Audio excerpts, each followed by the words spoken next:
Going to talk about a movie I've been really looking forward to. We're going to talk about Wonder Woman.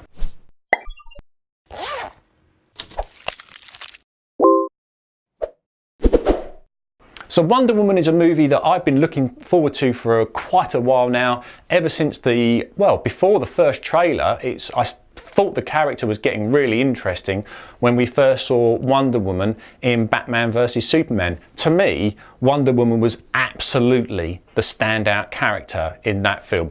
Rest of the film, as I've mentioned in other videos, rare, but her character was interesting, fun, and certainly a character that you got behind. You were rooting for her. You wanted to see what she was going to do next. You wanted to see her on screen. She absolutely stole that movie, and now she's got her own big budget $149 million movie. It's directed by Patty Jenkins. This is very much your action, adventure, fantasy film. It's there to kind of woo you and take us on this new journey. Now, the character in this film, this is set back in World War I, so it's set way before where we saw her in Batman vs Superman. We've got Gal Gadot back as Wonder Woman. I thought she looked stunning. She's a very beautiful lady. She's got that Amazonian quality about her. She looks strong. She looks independent. She looks like she could kick your backside without breaking into a sweat. And she portrayed that really well, whilst still having elegance and charm and a very pleasant character and demeanour about her as well.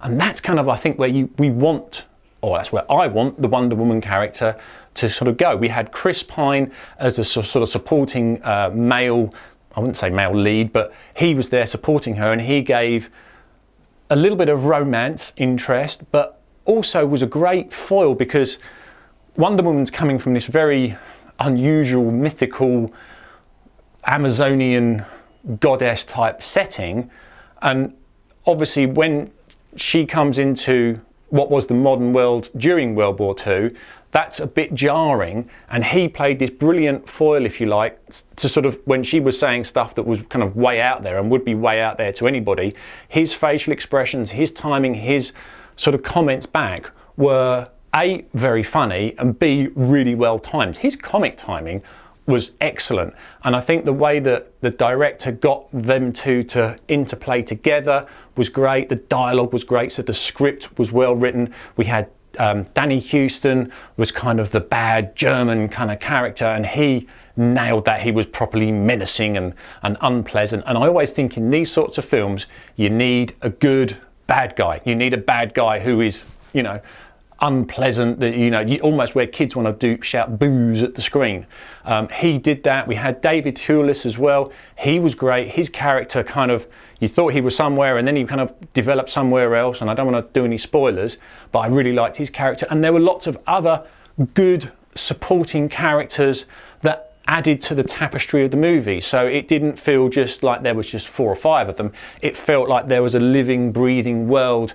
The cinema photography was brilliant. When you were on this island at the beginning of the film, it looked sumptuous. It looked like what you imagined it was going to be. When they then get to what was modern day London at that time, it looked like what you expect, and again it looked appropriate. And when we got to World War I, it looked horrible, as you would expect that to be. So the environments contributed to the story. They told their own backstory, if you like, complementing what was happening on the screen, the story, the drama, the dialogue, and what have you. So that the world that was presented to us felt coherent. It was also a good written script.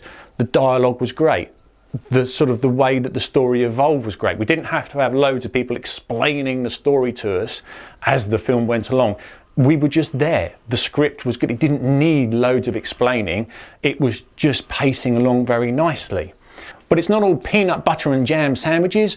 What are the things that maybe weren't so great? Well, interestingly, I've been trying to think of things that I didn't think were great, and I'm struggling to come up with anything. I just really enjoyed the whole film. I just thought it was well told, and it was all, I got zip, to be honest, for things that I thought were a bit, just really enjoyed the whole thing. My kids loved it. I enjoyed it.